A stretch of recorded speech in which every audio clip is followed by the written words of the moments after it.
Welcome to the Queen of Hearts podcast. And here's the queen herself, registered dietitian Heather Klug.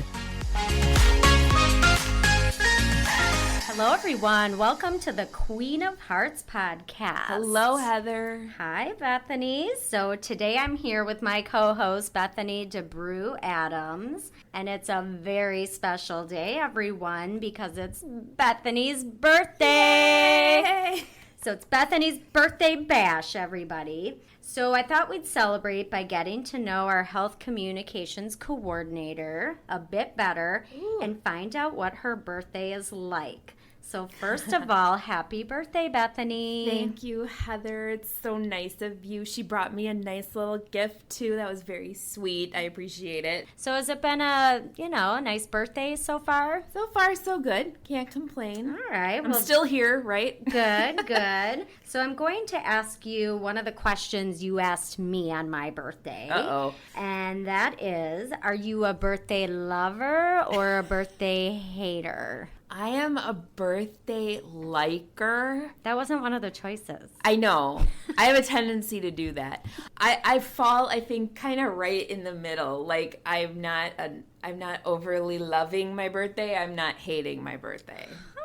Well, that's a little surprising, Bethany. I would have expected something a little more enthusiastic from you about that. I know. I'm an enigma. I've said it before. No, it is a little shocking, but it has nothing. I just want to clarify. It has nothing to do with getting older. I'm not one of these people who, like, freaks out about my age or anything like that.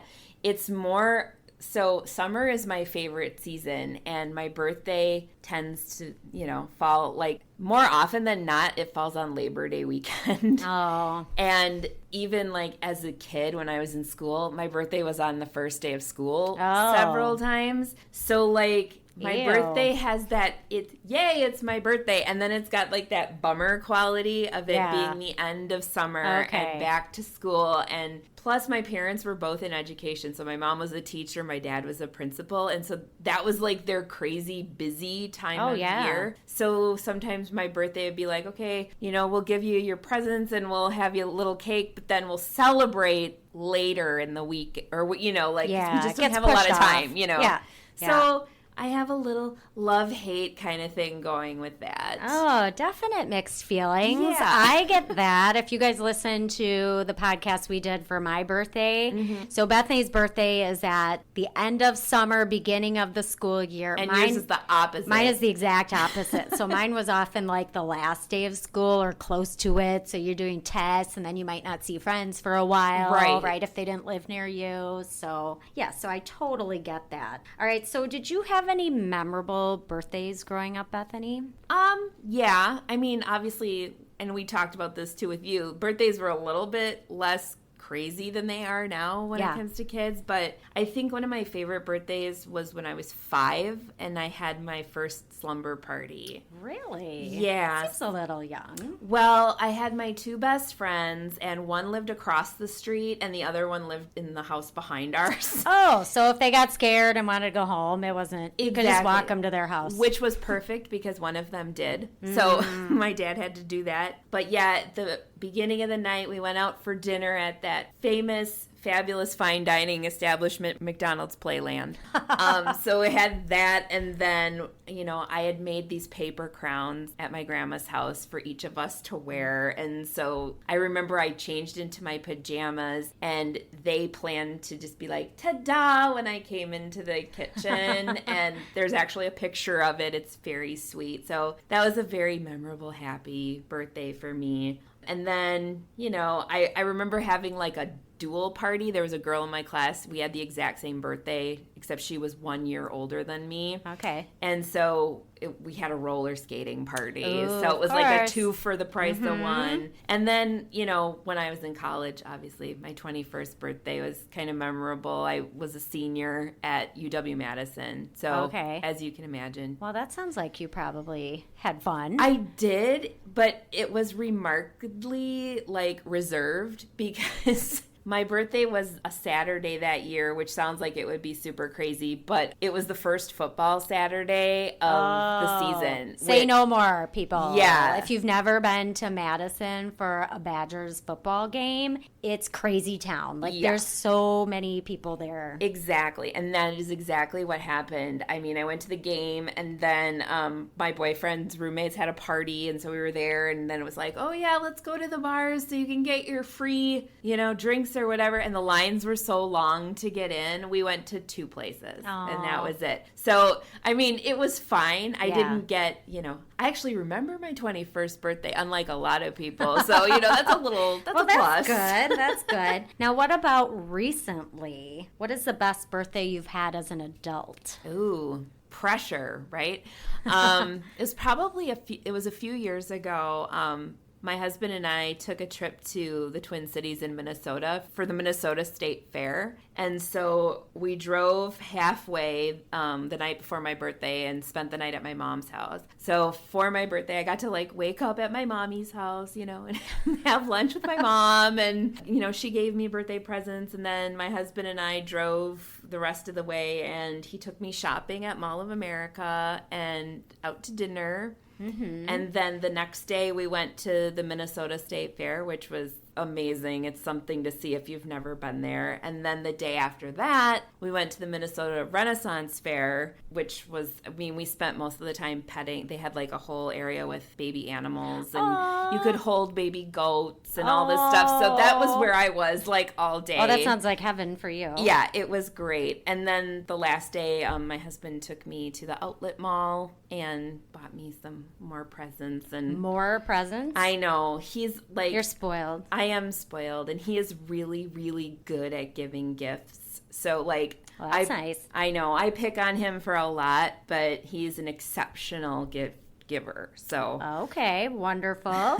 So do birthdays mean something more as an adult to you? Well, yeah. I mean, I think, when you're a kid, it's all about the party and it's all about the gifts, But as an adult, I use the day to kind of look back and see how far I've come in the past year or how far I haven't come and what I want to work on. I like when people remember. I get really upset if people don't remember it's my birthday, but... Sure, makes sense. Yeah. I remember, so my dad passed away 4 years ago, and that was my first birthday that I ever remember not wanting to celebrate. Aww. And it was so hard for me. And I shared it with my mom, and, she kind of gave me this pep talk, life does go on, and your dad would not want you to have a bummer birthday, and so I think that kind of shifted my perspective a little bit. And yeah. Birthdays are meant to be celebrated, and they're a time for contemplation and stuff. So. Okay. Speaking of your dad and having that realization and perspective shift, did that also make you kind of consider your health as part of that yearly self-inventory? Yeah. Well, yeah. I mean, we all have that do I feel as old as I am kind of moment on our birthday. I think it actually happened for me probably prior to a birthday. So my dad didn't pass away because he was sick or anything like that. It was literally a freak accident. But the reason he had the freak accident that took his life was because he had a freak accident about 7 years before that. Okay, that sounds a little confusing. Right, I know the story, but why don't you share that with our listeners? Sure. So what happened? So he suffered a high-level spinal cord injury when he was 64 years old. He and my mom were up at their cottage, and he was painting the deck, and he was standing on a stepladder, and he pretty much lost his footing, and he fell 14 feet and broke his neck. So that left him paralyzed from his armpits down. So, he was in a wheelchair that he drove with his head. Wow. And he was, really reliant on me and my mom and my brother for all of his, ADLs, which... Activities of daily living, for folks. those who have never heard the lingo before. Yeah, so eating and dressing and, all of that the things stuff. we take for granted, yeah. right? Scratching your nose. That was a big one if he had an itch, So he basically spent 8 months in 3 different hospitals after that accident, mostly because he was older. Yeah. And I think that was the first time that I really started taking a closer look, not only at my health, but also like my relationship with healthcare and the healthcare system. Oh, that's a very interesting statement. Your relationship with healthcare. I don't think many people consider that we have one. I don't think I've ever heard that phrase or thought about it even in those terms. Yeah. What did you find out? Well, I mean, I think just in your statement, I think a lot of us don't think about our relationship with healthcare because if we're healthy people, we don't really have one, you know, short of going in for our annual physical or having a baby, you know, things like that. So prior to my dad's accident, my family, we're a relatively healthy family, and we only seemed to be like in the hospital for an end of life situation. And even then, those mostly were for like a couple of days, and then the person had passed away. But with my dad, he wasn't sick per se most of the time. So we were at the hospital every day with him for those 8 months. And like legit every day. And so he was, you know, aware and awake and, you know, interacting with everybody. And so I saw not only that, you know, we have some incredible people working in healthcare, and you know this. Oh, yeah. They're like angels and saints. Oh, really, my gosh. Right? They're people amazing. That go and the stuff above and beyond. Yes. The stuff they put up with, I mean, is just crazy. But I also saw that when you see healthcare kind of from the patient perspective, it is crazy and messy and difficult to navigate. And so many people, once they're in it, feel powerless about, you know, anything in it. I can see that. You could get overwhelmed because you're getting information from other people, and maybe not everybody's even saying the same things. Exactly. Right? And with my dad, we were lucky in the sense that because he had this specific injury, it afforded him an entire team of people who worked to not only get him healthy and get him home, but they also helped him and my mom navigate their insurance and their bills and getting equipment and medications and all of that. And then my brother and I and my mom also learned from the nurses and the assistants and the therapists, all the things we needed to do to make sure he stayed healthy once we brought him home. And they were fantastic. And I felt that, you know, for the most part, he and we were well equipped by the time we left. I mean, it's still scary, but, you know, But you felt you could handle it. Exactly. Okay. So, but then it became time for me to have some health needs taken care of and some issues taken care of. And my husband had his stroke. I didn't see that same level of instruction and advocacy and kind of like helping that I had witnessed, and it really bothered me. And so I decided that that's what I wanted to do with my life. I wanted to empower patients and people who don't have the best relationship with healthcare, and I wanted to be an advocate just in like the best way I could. And that's what led you to become a health communications coordinator. Yeah. Right? Yeah. That seems like a really broad term. What does a health communications coordinator do? Well, it is a relatively new field. Mm-hmm. So apparently I'm not the first person who noticed that communication is lacking in healthcare a lot of the time. So I went back to school and got my master's degree in health communications. Originally, I thought I would be a patient advocate, but in most places, it's kind of, that's more of like a nursing position. Mm-hmm. But I studied, you know, the study and practice of communicating health information. So maybe it's a public health campaign, kind of like we're seeing with COVID and the masking and washing your hands and all of that. Or it's the creation of health education materials for people who have a specific condition, or even sometimes tutoring doctors on how to communicate effectively with patients as well. So, you know, a lot of people think that health communications is exactly the same as marketing, and you know, there's aspects of it that are obviously in both. You need to get your audience's attention, and you need to hold it so that you get your message across, whatever that message may be. Right. You know, health communication, that message is health information and health education. So since so many of our messages about getting and staying healthy don't change. What? I know, right? Eat healthy, exercise regularly, get your yearly checkup, know your numbers. Yes, Heather, you know these so well.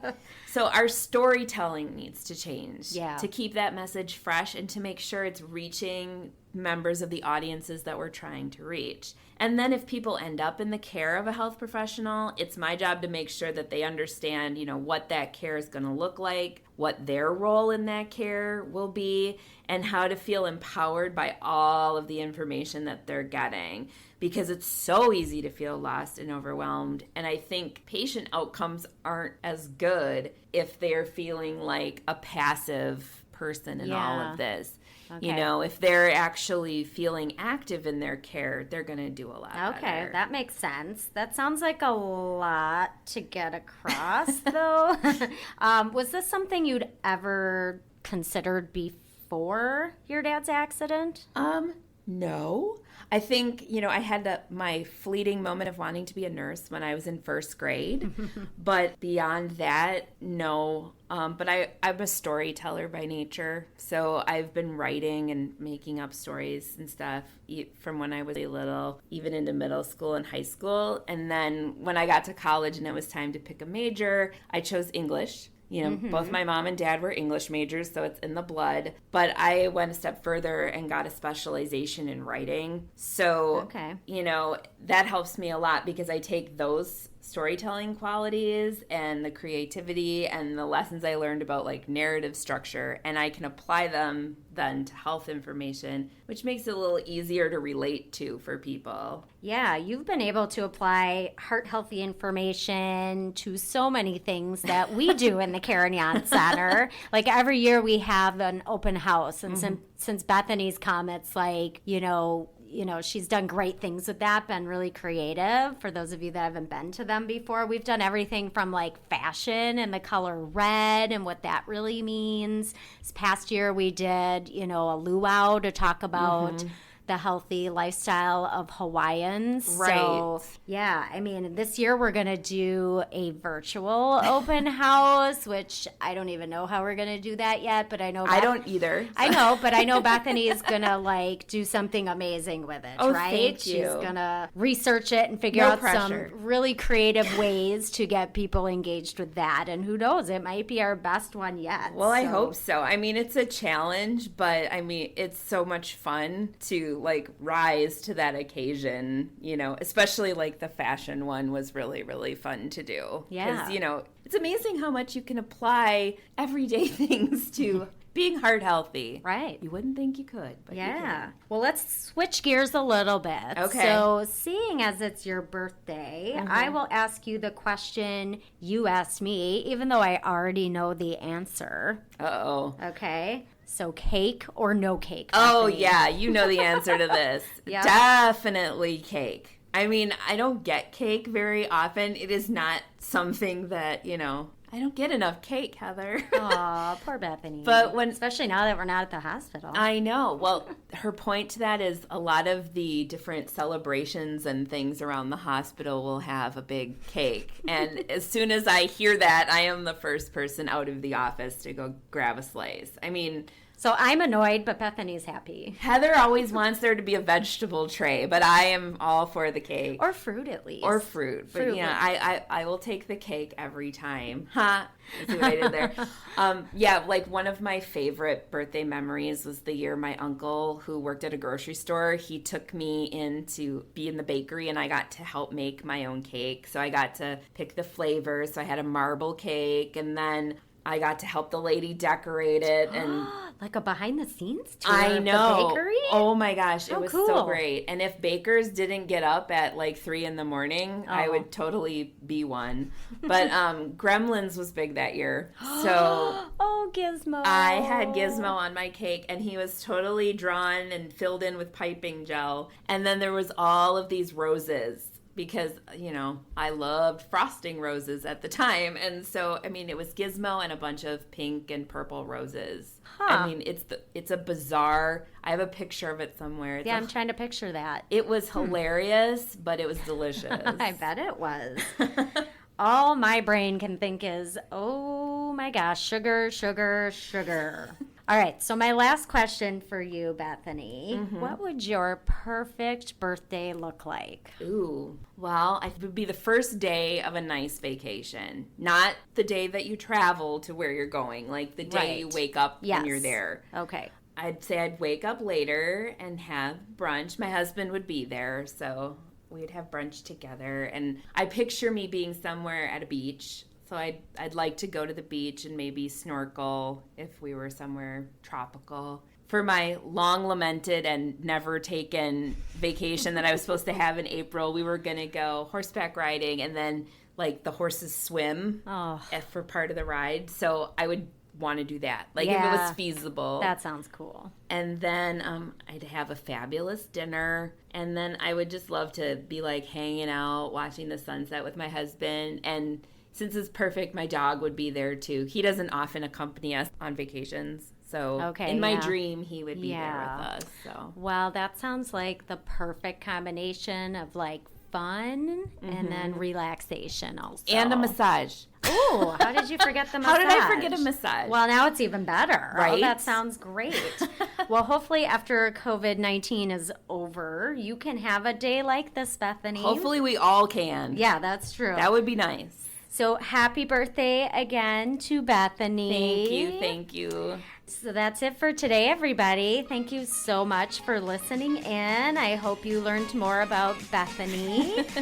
As we always say, be the ruler of your own heart. Goodbye. Bye-bye. Thank you for joining us on the Queen of Hearts podcast. Our podcast is recorded here at the Karen Yance Women's Cardiac Awareness Center inside Aurora St. Luke's Medical Center in Milwaukee, Wisconsin. For more heart-healthy tips, info, recipes, and more, visit our website at www.karenyancecenter.org. Like us on Facebook at Karen Yance Center, and follow us on Pinterest. If you like what you hear, subscribe to our show and be sure to tell your friends. Until next time, ladies, be ruler of your own heart.